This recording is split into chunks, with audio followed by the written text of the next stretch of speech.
Kingdom might look different in life, and what kingdom fruitfulness looks like, sounds like.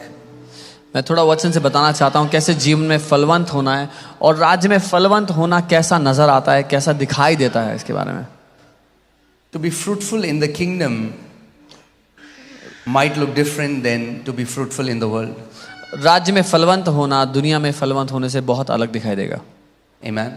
Sometimes when we see the external, we see somebody living in a big house, driving a nice car, and we think this guy has made it in life. कई बार हम बाहर से देखते हैं और देखते हैं कोई बड़े घर में रह रहा है, कोई बड़ी गाड़ी चला रहा है, तो हमें लगता है कि वो जिंदगी में किसी मुकाम पर पहुंच गया है. Now, that can be, I want you to hear me carefully, okay? Do not be distracted. मैं चाहता हूं आप ध्यान से सुने ताकि आपका ध्यान ना भटके. That can be a manifestation of the blessing on a person's life. परमेश्वर की आशीष किसी व्यक्ति के जीवन पर है तो वो उसका सबूत हो सकते हैं. But a car and a house is not the blessing. It is the blessings which is produced by the blessing. लेकिन एक गाड़ी और घर स्वयं में आशीष नहीं है, वो आशीषें हैं या वो फल हैं जो उस आशीष की वजह से आती है. But that's not the real blessing. लेकिन वो असली आशीष नहीं है. That's the part of the blessings. वो आशीषों का हिस्सा है. Amen. Now, there can be a person who robs and cheats and does all the wrong things and buys a nice car and lives in a big house. हो सकता है कोई व्यक्ति चोरी चकारी करे, कुछ भी करे और घर खरीद ले, गाड़ी खरीद ले. So just somebody externally right now we will not know. लेकिन बाहरी रूप से इस समय हम किसी को देख करके नहीं जान सकते हैं. In the book of Malachi it says a day is coming when you will know the difference between those who served God and those who didn't. Malachi की किताब बताती है कि एक दिन आ रहा है जब आप फर्क को जान सकेंगे कि वो जिन्होंने परमेश्वर की सेवा की और वो जिन्होंने नहीं की. Because the Bible says the day is going to reveal it. क्योंकि बाइबल कहती है वो दिन उसको व्यक्त करेगा. Jesus said there is nothing hidden that shall not be revealed. यीशु ने कहा ऐसा कुछ भी छुपा हुआ नहीं है जो सामने नहीं लाया जाएगा. Not just our works but even our motives will lay bare before the Lord. सिर्फ हमारे काम ही नहीं लेकिन जो हमारे मकसद छुपे हुए इरादे हैं वो भी सामने आ जाएंगे. Amen. So, am I saying that those things are wrong? No. क्या मैं कह रहा हूँ वो चीजें गलत है? बिल्कुल नहीं. I'm saying what is the source of the blessings? मैं कह रहा हूँ उन आशीषों का सोता क्या है. When he becomes our blessing, Jesus said, seek ye first the kingdom of God and his righteousness, and all these things shall be added. They will be added. You will not run after them, but they will be added in your life. जब वो हमारी आशीष बन जाता है, यीशु ने कहा तुम राज्य और उसकी धार्मिकता की खोज करो तो ये चीजें अपने आप तुम्हारी जिंदगी में जुड़ जाएंगी. तुम्हें भागना नहीं पड़ेगा उनके पीछे, वो जुड़ जाएंगी आके. Are you guys with me? Because if this does not happen, then this word would be a lie. But we know Jesus said, heaven and earth shall pass away, but even a dot, a tittle of my word will by no means pass away. क्योंकि अगर ऐसा नहीं होता तो ये शब्द, ये वचन एक झूठ है. और यीशु ने कहा स्वर्ग और पृथ्वी तो टल जाएंगे लेकिन मेरे वचन का एक बिंदु भी नहीं टलेगा.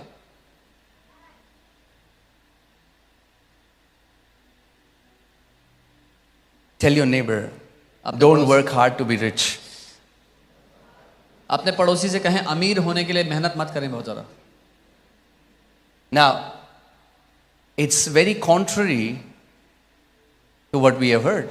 ये बहुत विपरीत है जो हमने सुना है उससे.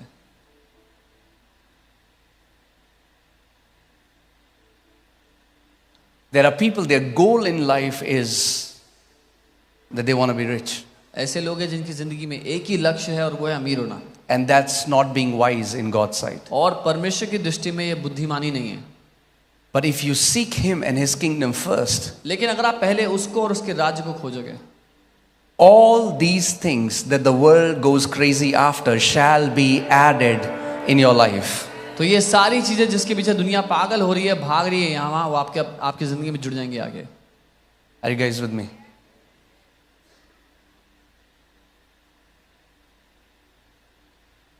The Lord has no problem trusting you with things if परमेश्वर your heart is not in those things. परमेश्वर को कोई समस्या नहीं है आपके हाथों में चीजें देते हुए भरोसा करके, अगर आपका दिल उन चीजों के पीछे नहीं है तो। Amen? आमीन। Anyway, that was not the topic. ये मुद्दा नहीं था। But let me just come back. So, let me teach you the way you can be fruitful in the kingdom and on the earth in the right way, so that you will always be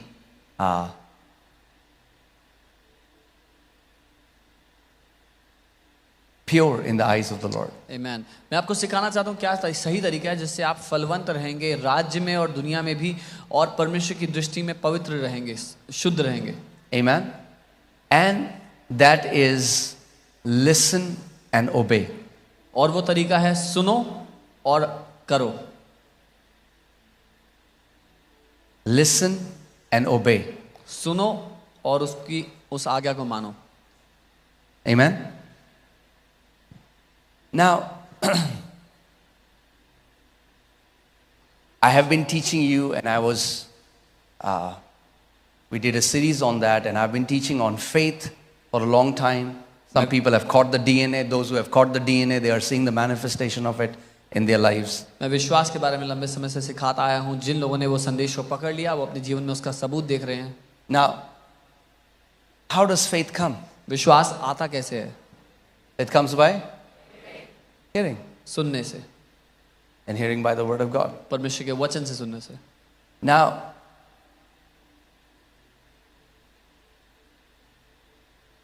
there are many people who have never heard God.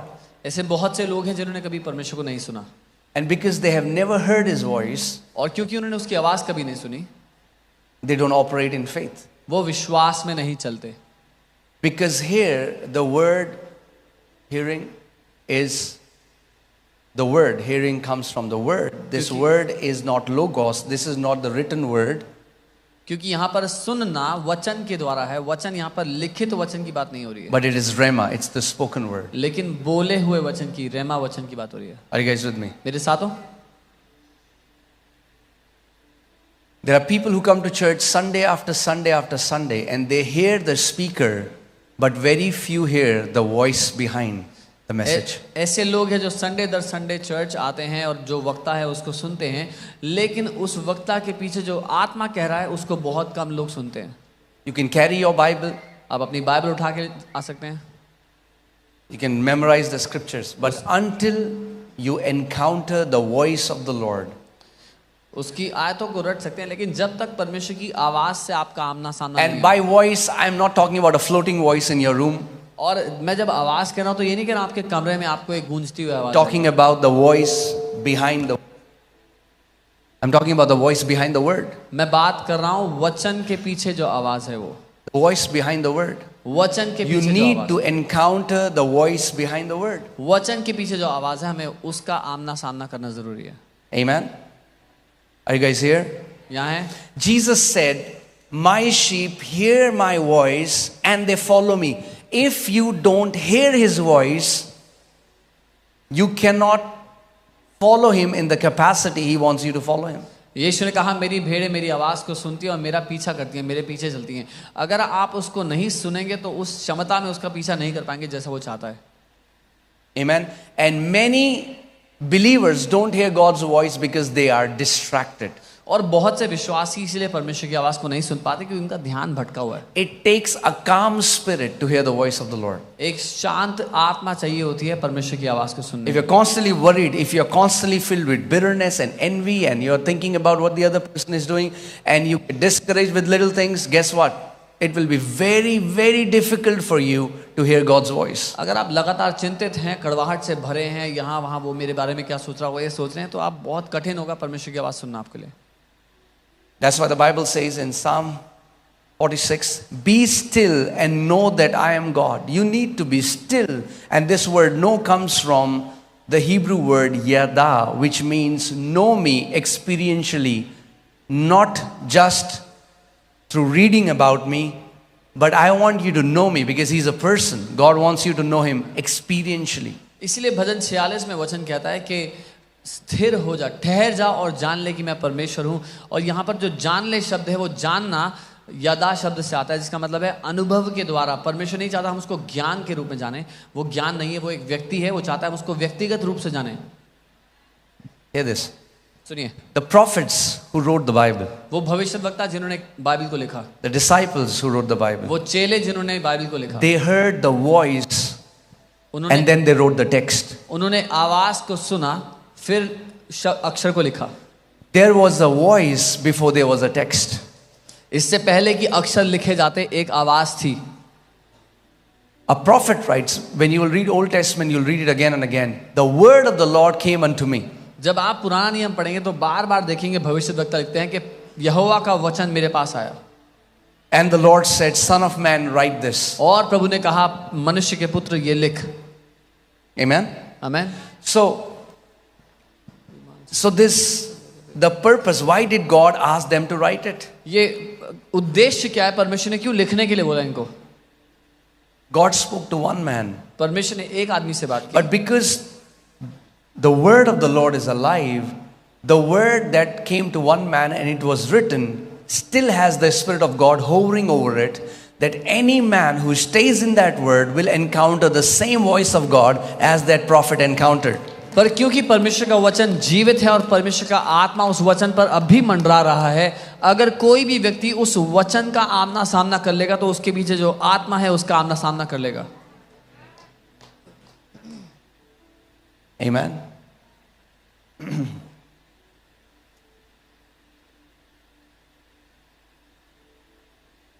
You have to build your capacity to hear God. आपको अपनी क्षमता को बढ़ाना है परमेश्वर को सुनने के लिए। Otherwise, you can never reach where God wants you to. नहीं तो आप वहां नहीं पहुंच सकते जहां परमेश्वर चाहता है आप पहुंचो। There will be instructions that will be given to you on the way. रास्ते में आपको निर्देश दिए जाएंगे। And to the level of your obedience, you're going to see breakthrough in your life. और जिस हद तक आप आज्ञा मानेंगे, जिस हद तक उन निर्देशों को मानेंगे, उस हद तक अपने जीवन में आप महान कामों को होते Okay, let's see Deuteronomy chapter 28. व्यवस्था विवरण 28 देखते हैं। I'll read verses 1 and 2. मैं 1 और 2 पढ़ूंगा उसका। Okay. And it shall come to pass, if thou shalt hearken diligently unto the voice of the Lord thy God. और अंग्रेजी में ऐसा लिखा है, और ऐसा होगा अगर तू ध्यान धरकर लगन के साथ अपने परमेश्वर यहोवा की आवाज को सुने तो। See, the English Bible says, hearken diligently. अंग्रेजी बाइबल में लिखा है जी जान से, लगन के साथ उसकी आवाज को सुन। See, because majority they don't understand this. They always go to God and ask for things. क्योंकि ज्यादातर मसीह नहीं समझते, वो परमेश्वर के पास जाके चीजें मांगते हैं। They all their life is asking about thing. Give me a job, give me, and that's not wrong. But please understand my heart. You need a word. उनकी पूरी जिंदगी चीजें मांगने के लिए, मुझे नौकरी दे दो, मुझे ये दे दो, वो गलत नहीं है, लेकिन मेरी बात सुनो, आपको वचन चाहिए परमेश्वर से, उसकी आवाज। You need a word. The day you will receive the word of the Lord, you will be distinguished from others. आपको परमेश्वर का वचन चाहिए। जिस दिन आपको वचन मिल गया, आप भीड़ से अलग हो जाएंगे। Abraham is with his father. Abraham अपने पिता के साथ है। And came the word of the Lord to Abraham, come out of your father's house to the place where I'll take you. What happened? As he obeyed the voice of the Lord, he became the father of many nations. और यहोवा का वचन Abraham के पास आता है, अपने पिता के घर को छोड़ और बाहर आ, और जब उसने उस बात को माना, वो देशों का पिता ठहरा। Never does Bible say Abraham asked for gold and silver. कभी नहीं बाइबल कहती कि अब्राहम ने सोना और चांदी मांगे। The problem with this us is हमारी दिक्कत ये है, we esteem things above than the word. हम चीजों को वचन से महंगा समझते हैं, ऊपर समझते हैं। You need a word. आपको वचन चाहिए। Okay, team, I want you to search. There is a guy who, let me tell you about, I forgot his name, but one day he was talking to God. He invented so many things from peanut. If you can just search about him and we'll show it to एक you. व्यक्ति एक दिन परमेश्वर से बात कर रहे थे, उनके बारे में भी देखें, उन्होंने मूंगफली से बहुत सारे इन्वेंशन किए, बहुत सारी चीजें डिस्कवर की हैं। He is not saying, God, give me a job of 10,000. So he's talking to God. वो ये नहीं कह रहे परमेश्वर मुझे 10,000 की He नौकरी said, they. God, tell me the secrets of universe. वो परमेश्वर से बात करते हैं और परमेश्वर ने कहा कि परमेश्वर से कहा, परमेश्वर मुझे इस पूरी सृष्टि के रहस्य बताओ। God said, that's cannot comprehend it. परमेश्वर ने कहा तुम समझ नहीं पाओगे। And he said, okay, tell me the secret about this earth. उसने कहा ठीक है पृथ्वी के सीक्रेट रहस्य बताओ। God said, no, it's beyond your capacity. परमेश्वर ने कहा तुम्हारी क्षमता से बाहर है वो समझना। So he asked this and that for everything. God said, it's beyond this. तो उसने ये पूछा वो पूछा, प्रभु ने सबके लिए कहा कि तुम्हारी समझ से बाहर है। Then he saw a peanut lying on the ground. फिर उसको जमीन पर मूंगफली पड़े नजर He I. said, God, can you tell me the mystery of this peanut? उसने कहा प्रभु इस मूंगफली का रहस्य बता दो। God said, that's good. I'm going to tell you the secret of peanut. उसने कहा ये ठीक है मैं मूंगफली का रहस्य बता देता हूँ। Do we have how many? Okay, so yeah, this is George Washington Carver. He made 300 products from peanuts. George Washington Carver इन्होंने 300 प्रोडक्ट बनाए मूंगफली से। Why? क्यों? Because he got the word of the Lord. क्योंकि उनको प्रभु का वचन मिल गया। You need wisdom. आपको बुद्धि चाहिए। Wisdom doesn't seek for gold and silver. बुद्धि सोना चांदी Gold नहीं and ढूंढती। silver seek for wisdom. सोना चांदी बुद्धि को ढूंढते हैं। Wisdom seeks for the word. बुद्धि वचन को ढूंढती है। Are you guys with me? मेरे साथ हैं।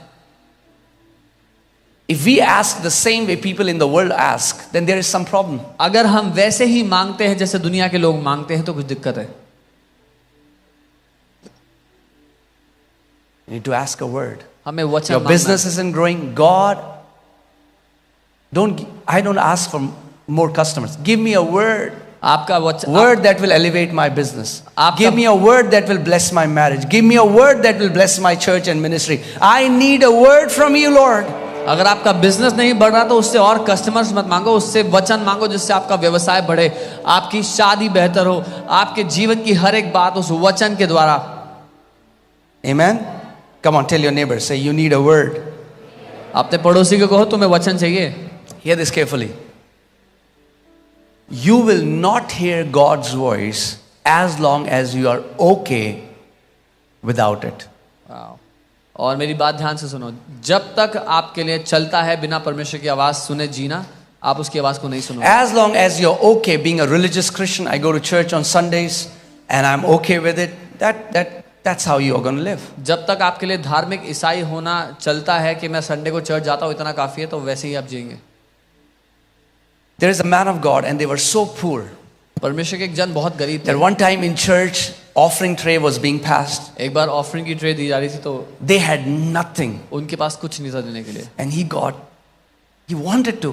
He had a heart but had no money. वो देना चाहते थे, उनका दिल था लेकिन पैसा नहीं था देने के लिए। Usually what happens is those who have heart don't have money and those who have money don't have heart. अधिकतर क्या होता है, जिनके पास दिल होता है उनके पास पैसा नहीं होता, जिनके पास पैसा होता है उनके पास दिल नहीं होता देने के Is that true? लिए। है कि नहीं?